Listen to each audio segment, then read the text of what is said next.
Hola a todos y gracias por acompañarme en el episodio número 7 de la tercera temporada de The Chosen. En este podcast saben que hablamos de cada uno de estos episodios y qué es lo que quizá puso en mi corazón y espero saber qué es lo que puso también en el tuyo. Y este es un episodio un poquito diferente porque se trata de varias cositas, pero más que resolver estas cosas, muchas de ellas es simplemente una construcción para el episodio final. Entonces vamos a ver cosas sin resolver en el episodio de hoy. Y hay tres cosas que yo quiero hablar principalmente. Una de ellas tiene que ver con Simón y cómo termina el episodio anterior con esta confesión de parte de su esposa donde finalmente le dice todo lo que está llevando en su corazón, lo que la tiene así. Y le revela que cuando Simón sale en este viaje de dos en dos al que Jesús los envía, ella había quedado embarazada y en ese proceso ella pierde al bebé. Y es algo que Simón no tenía idea. Y entonces él empieza a vivir un duelo, lo vemos en el episodio, a la parte final del episodio anterior, y en este episodio lo vemos todavía luchando con esto, con el dolor, con lo que empieza a hacer en su relación con Jesús y demás cosas, ¿no? Entonces vamos a hablar ahorita un poquito de esto. También quiero hablar acerca de Mateo y algo que pasa muy interesante con su personaje, ¿no? Y por último, lo que pasa hacia el final del episodio que tiene que ver con Jesús llegando a Decápolis y empieza a interactuar con algunas de las personas que están acá y cómo hay una invitación para nosotros de confiar en Jesús, de que Jesús nos conoce y Jesús sabe por qué nos pide hacer ciertas cosas. Y a veces nosotros no conocemos y no sabemos el plan que hay detrás de, pero siempre hay un propósito ahí, ¿no? Entonces, quiero empezar con esta última parte, ¿ok? Y tiene que ver con que el mensaje de Jesús se ha estado propagando. El mensaje de Jesús ha estado llegando a otras esferas y está empezando a producir ciertas cosas. Entonces, por ahí hay una invitación a Jesús de que por favor ven acá porque los discípulos mismos entienden de que no hemos manejado muy bien esto, quizás no hemos comunicado tu mensaje de la manera correcta o no hemos sabido lidiar con las reacciones que tu mensaje está provocando. Entonces hay un poco de desconcierto, hay un poco de enojo entre las diferentes facciones por ahí, porque vemos que el judío no es, ¿cómo poder decirlo? No es de una sola pieza. No es como que un judío define a todos los judíos. No, y tú y yo conocemos un poquito, estamos más familiarizados con los fariseos y con los saduceos. Sabemos que hay algunas diferencias teológicas e ideológicas entre ellos, pero también están los celotes y también están los esenios. Pero no son todos, o sea, vemos un poquito más. Vemos como por acá en la Decápolis está la convivencia entre estos, pero también hay por ahí otras gentes de otros lugares. Vemos que hay gentiles, hay helénicos, vemos que están los, ¿cómo se llaman? Pharocenicians, perdóname por no traerlo ahorita aquí fresco en mi memoria. Pero otra vez, hay diferentes tipos de gentes. Entonces, cuando Jesús empieza a hablar estas parábolas, empieza a ser recibida de manera diferente por cada uno de estos personajes. Y crea tensión, crea mucha tensión. Entonces Jesús llega acá y de pronto nos topamos ahí en este momento que la serie nos pone el milagro cuando Jesús sana a este hombre que era sordo y que era mudo. Y vemos como Jesús abre sus oídos y Jesús abre su boca y este hombre puede oír y puede hablar. Y Jesús le da esta orden de que solo te voy a pedir esto. No hables con nadie acerca de este milagro. Todavía no es el tiempo, ¿no? Y en este viaje, en este momento, vemos que Jesús llega con solamente 10 de los discípulos. Simón y Juan se habían quedado atrás. Simón porque está distraído con su dolor, porque anda en sus cosas. Y Juan porque Jesús le pide, quédate, espera a Simón. y tráelo para acá. Porque Simón va a jugar un rol muy importante acá en la Decápolis. Lo necesito a él. Y Juan y Pedro tienen una relación ahí tensa. Y Juan no quiere quedarse ahí. ¿Y por qué yo? ¿Y por pídeselo a cualquiera de los otros? Y Jesús es like, no. Tienes que ser tú. Algo quiere hacer Jesús en el corazón de Juan. Y Jesús sabe que hay algo que solamente Juan puede sacar de Pedro. Entonces, ya lo deja ahí, ¿no? Y luego vemos este momento en el que Juan espera a Pedro, finalmente Pedro llega y desde el inicio empiezan a pelearse. Luego vemos cómo hay este conflicto entre ellos. Y bueno, sabemos, son dos de los grandes líderes de los apóstoles, dos de los grandes líderes de la iglesia. Pero hay ahí tensión. Y vemos cómo hay cierto celo de parte de Juan. Porque Juan sí es el amado, pero Pedro es el líder. Y es como que, ¿por qué él y no yo? ¿Sabes? Y creo que todos hemos vivido este tipo de cosas. Todos hemos pasado por ahí donde creemos que quizás merecemos un poquito más, ¿no? Y a veces nos enojamos con Dios de que, ¿por qué? ¿Por qué Él tiene este ministerio? ¿Por qué a Él le das este favor? ¿Y yo? Creo que yo soy mejor que Él. Creo que tengo un mejor carácter o lo que sea, ¿no? Pero otra vez, Jesús nos conoce, Dios ha puesto ciertas cosas en nosotros que nosotros todavía no descubrimos y Él pone ciertas cosas en nuestra vida que nos ayudan en este proceso. Y entonces, en el camino hacia la Decápolis, Juan tiene esta discusión con Pedro. Le dice, yo no sé, pero Jesús dijo que tú juegas un rol importante en esto. Y Pedro no lo entiende. Pedro está pasando por una lucha interna. Pedro está lidiando con sus dudas. Y aquí es donde quiero dejar esa parte de la Decápolis de lado y concentrarnos un poquito en Pedro. Otra vez, Pedro le está pasando mal. Pedro está atravesando por mucho dolor. Y hay un conflicto interno en Pedro. Y no sé si te ha pasado a ti. Yo me puedo identificar 100% con la lucha de Pedro. Porque Pedro no puede conciliar el hecho de que tragedia llegó a su vida y a la de su familia cuando él estaba haciendo lo que Jesús lo llamó a hacer. Y sabes, creo que muchas veces como cristianos pensamos esto, que cuando la tragedia nos visita es porque estamos en pecado. Cuando la tragedia nos visita es porque estoy fuera de la voluntad de Dios. Lo chistoso es que ese no es siempre o necesariamente el caso. Muchas veces la tragedia nos visita cuando estamos haciendo la voluntad de Dios. No es un castigo de nada. No es consecuencia de pecado en nuestra vida. No es consecuencia de desobediencia. No. Nos encuentra haciendo la obra de Dios. Y Pedro está con una rabia que lo está consumiendo porque es, ¿por qué Jesús permitió esto?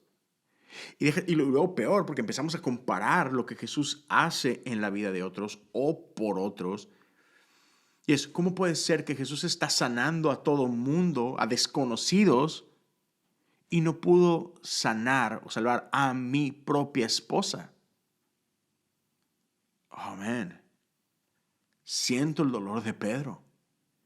Y yo sé que si tú tienes un ser amado que ha pasado por enfermedad o que está pasando por enfermedad o incluso que falleció a causa de alguna enfermedad o a causa de una tragedia y te has preguntado lo mismo, ¿por qué Dios? ¿Por qué a nosotros? ¿Por qué a mí? Y quiero dejar esto claro, o más bien invitarte a esto, porque a veces creemos que pensar esto está mal. Y no está mal. O quiero que escuches esto y darte permiso de que sácalo. Si estás enojado con Dios, si estás pasando por dudas, si estás molesto, déjaselo saber a Dios. No hay nada de malo en ello. Que sientas lo que sientas, está bien. Permítete sentirlo. Si sientes que es injusto, está bien. Exprésalo. Si sientes que Dios te está decepcionando por esto, está bien. Siéntelo. No quiere decir que esté bien la idea, pero siéntelo. Lo que estás sintiendo es real. Y a veces, de lo peor que hacemos los cristianos es que empujamos nuestros sentimientos y los enterramos en nuestro corazón, los escondemos, no lidiamos con ellos y eso solo produce amargura en nuestras vidas. Solo produce más y más frustración. Y pensamos que nos deshacemos de ello porque pensamos que es una debilidad de nuestra fe. Y no es una debilidad de nuestra fe. Simplemente estás pasando por algo duro y necesitas atravesarlo. Dios no tiene miedo de tus sentimientos. Dios no tiene miedo de tus dudas. Está bien. Pero necesitas darle voz. ¿Por qué? Porque es la única manera en la que podemos resolver adecuadamente el conflicto interno. Y me encanta que en este momento del episodio vemos a Juan y a Simón teniendo esta conversación. Porque de pronto Juan hace un comentario acerca de Pedro y de su esposa y Pedro de repente queda petrificado. Se queda estancado, se queda en shock. Y Juan se dio cuenta que dijo algo inapropiado, pero no sabe qué hizo. Y la realidad es que Juan ama a Pedro.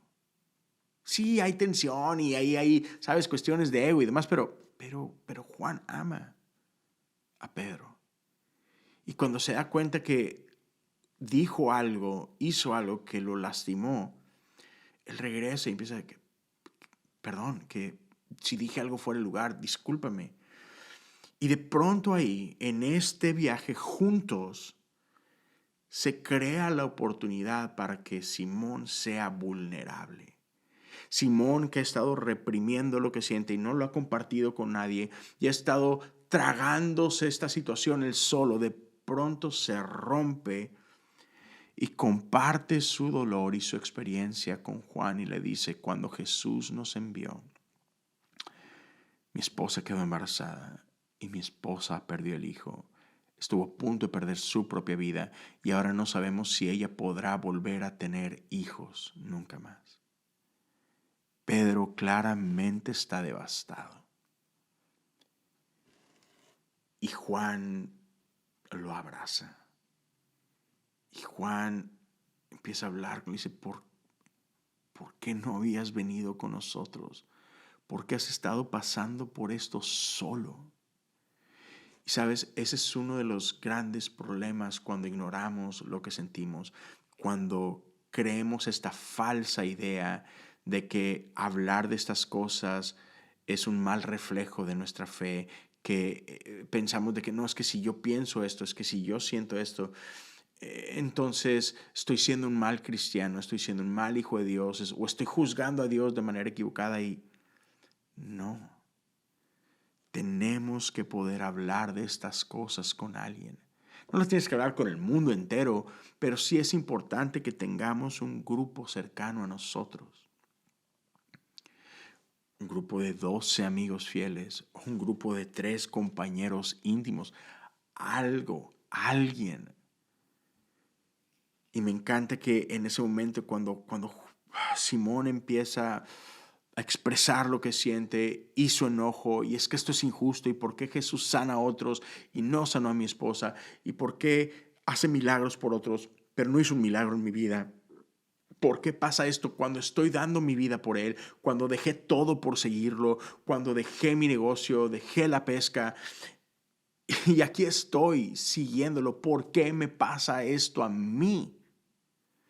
Y luego dice esto, me encanta esto que dice Simón, esto no hace a Jesús algo diferente. No, yo sé quién es Jesús, yo sé que Él es el Mesías, o sea, no tengo problema con esto.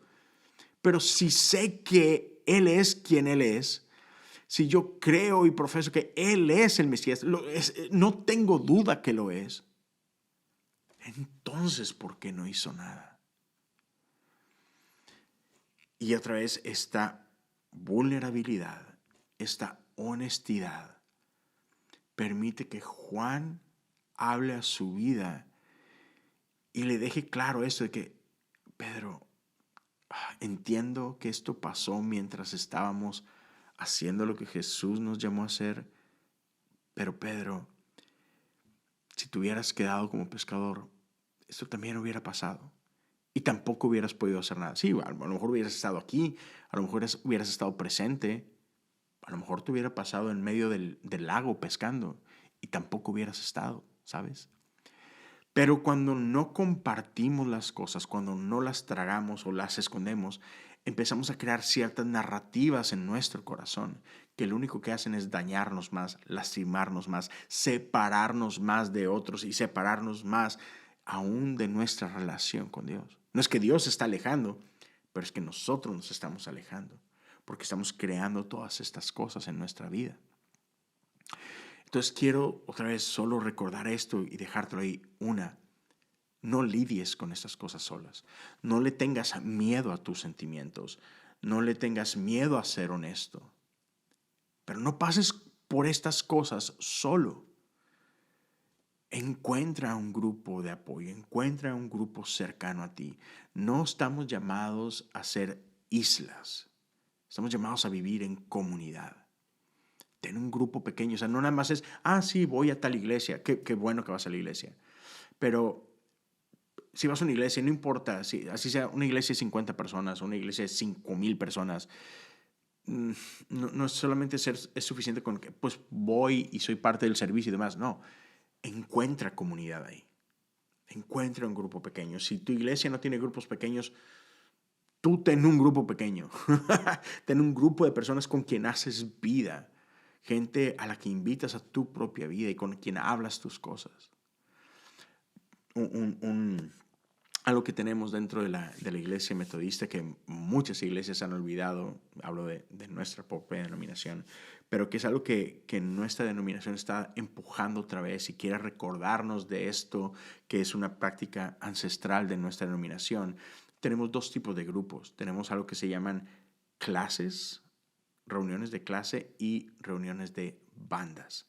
La reunión de clases son grupos pequeños, discipulado, 12 personas. Pero las bandas es un grupo de 3 personas, o sea, eres tú y 2 más. Y si bien estamos llamados a crecer con estos 12, a servir con esos 12, esos 3, ese es tu grupo más íntimo. A lo mejor hay cosas que estos 12 no van a saber necesariamente, pero estos 3 sí, o estos 2 sí, ¿no? Entonces te invito a que tengas este tipo de comunidad en tu propia vida, porque no podemos pasar por momentos ni alegres ni difíciles solos. Nos necesitamos los unos a los otros. Necesitamos ser honestos, abiertos. Y cierro con la parte que tiene que ver con Mateo. Sabemos la historia de Mateo. Es un hombre judío que traicionó a su propia gente para trabajar para Roma, para ser uno de estos recaudadores de impuestos. Sabemos que fue odiado por todos, su propia familia lo rechaza y después recibe una invitación de Jesús y su vida cambia. Es invitado a dejar su vida y unirse a una vida con Jesús. Pero algo que a veces como que no nos damos la oportunidad de contemplar, de considerar, es que sí, su vida cambió en un instante, pero a la vez no todo cambió en un instante. No porque dejó su puesto como recaudador de impuestos, quiere decir que inmediatamente fue perdonado por la sociedad y amado por la sociedad y recibido como si nada hubiera pasado. No. Y me encanta que vemos esto en la serie. Sigue habiendo cierta resistencia por Mateo. Les costó aceptarlo como uno de los suyos. Pasó tiempo para que su familia lo volviera a recibir y a perdonar y confiar en él. O sea, es un proceso. Y aún cuando de repente esas cosas empiezan a pasar en la vida de Mateo, hay muchas cosas que están pasando otra vez adentro de él que no todo el mundo sabe. Y creo que acá igual todos nos podemos identificar con lo que está viviendo Simón, con lo que está viviendo Mateo. Hay cosas que pasan dentro de nosotros que no todo el mundo sabe. Y es responsabilidad nuestra que las sepan si las tienen que saber.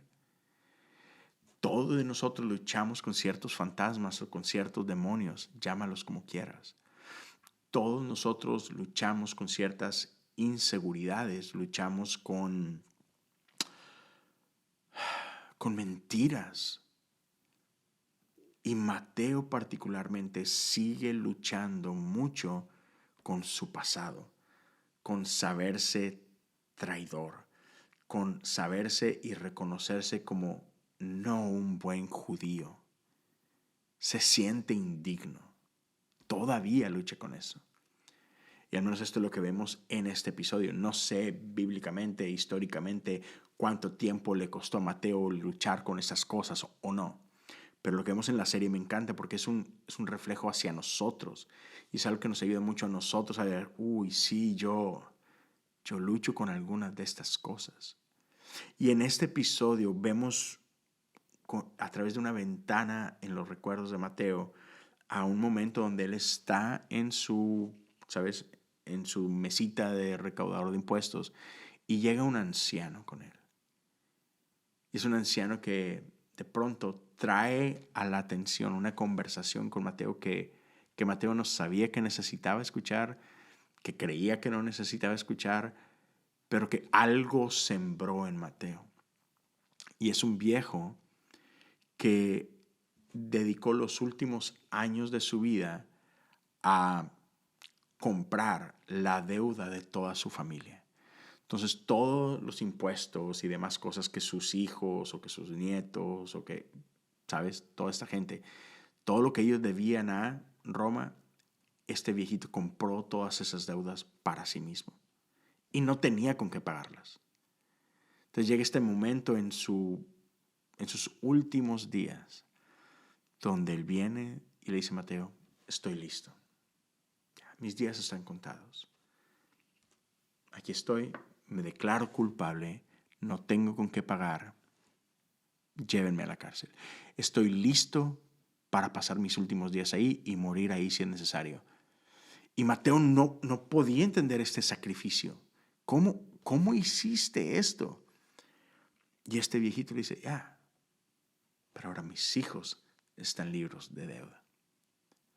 Yo voy a pagar por eso, está bien, yo puedo hacerlo. Y Mateo, no, déjame ver cómo te ayudo. O sea, no podía reconciliar este sacrificio, este acto de amor. Y entonces, ¿qué tiene? Seguramente tendrás alguna propiedad. No tengo nada, le dice. Pero este viejito en esta conversación le habla algunas cosas a Mateo acerca de su identidad como judío, de su historia, ¿sabes? De lo que significa ser parte del pueblo de Dios. Y hacia el final le dice a Mateo, bueno, tengo algo que es más valioso que el oro, más valioso que diamantes, más valioso que todos los tesoros del mundo. Y Mateo se emociona y dice, ok, entonces dámelo y te puedo ayudar a venderlo y con eso saldamos tu deuda para que puedas estar bien. Y para sorpresa de Mateo, este viejito saca 4 cordeles. El nombre hebreo para estas cositas se llama titzi. Son unos cordeles que los judíos a veces usaban en su ropa. Y me encanta esta simbología porque se amarraban un cordel en cada lado, ¿sabes? De su cadera, uno en el frente, uno atrás. Y era esta manera así como que la presencia de Dios me rodea. Mi comunión con Dios me rodea, ¿no? Porque estos cordoncitos simbolizan oración. Y a veces estos cordoncitos, estos borbones, dice la Biblia. Están atados a unas estolas que usan ellos para orar. Y entonces cuando están orando están tomando esto, ¿no? Otra vez son expresiones de oración. Y entonces este viejito le entrega sus cordeles de oración.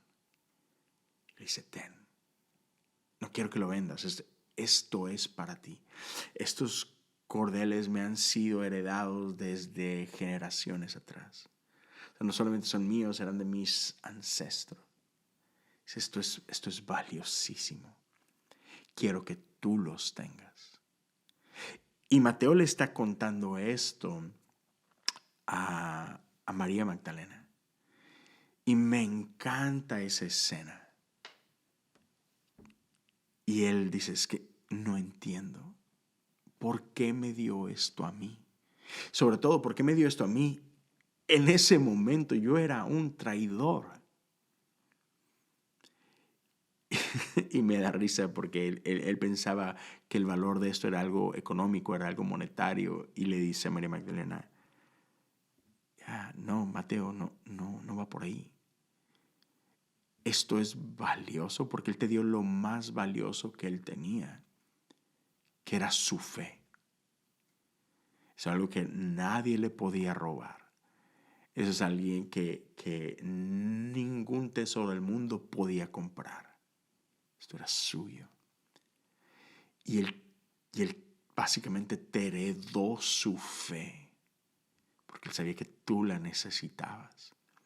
Pero me encanta el diálogo que tienen aquí, donde María Magdalena le dice a Mateo, Mateo, yo sé que tú te sientes indigno.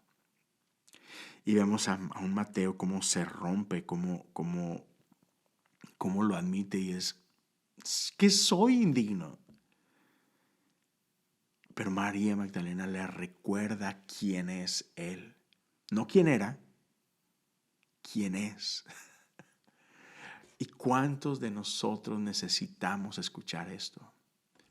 Si tú te sientes indigno, si tú te sientes indigna, solo quiero recordarte que somos parte de la familia de Dios.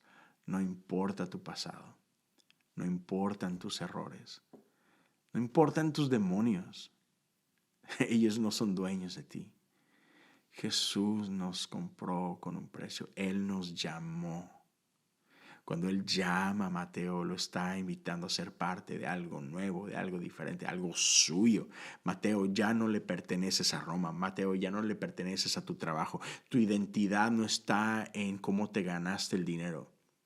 Tu identidad está ahora en que yo te he llamado. Es que, amigo, amiga, escúchalo. Jesús te ha llamado por nombre. Eres suyo, eres suya. Deja de creer esta mentira de que por causa de tu pasado, por causa de tus decisiones, por causa de tus errores, no eres digno, no eres digna. Hemos sido comprados. No somos eso. Somos lo que Jesús nos ha llamado a ser. Hijos e hijas. Ya. Jesús va y nos encuentra ahí en esos lugares oscuros. Y de esos lugares oscuros nos rescata. No nos deja ahí, nos saca de ahí. Pero me encanta esto, que Jesús va allá donde estamos nosotros. Él es el que viene. No se trata de nosotros. No se trata que un día nosotros decidimos seguir a Jesús. No, Él fue y nos llamó. Lo seguimos porque Él nos llamó. Lo aceptamos porque Él vino a nosotros. No son nuestros méritos, es Él.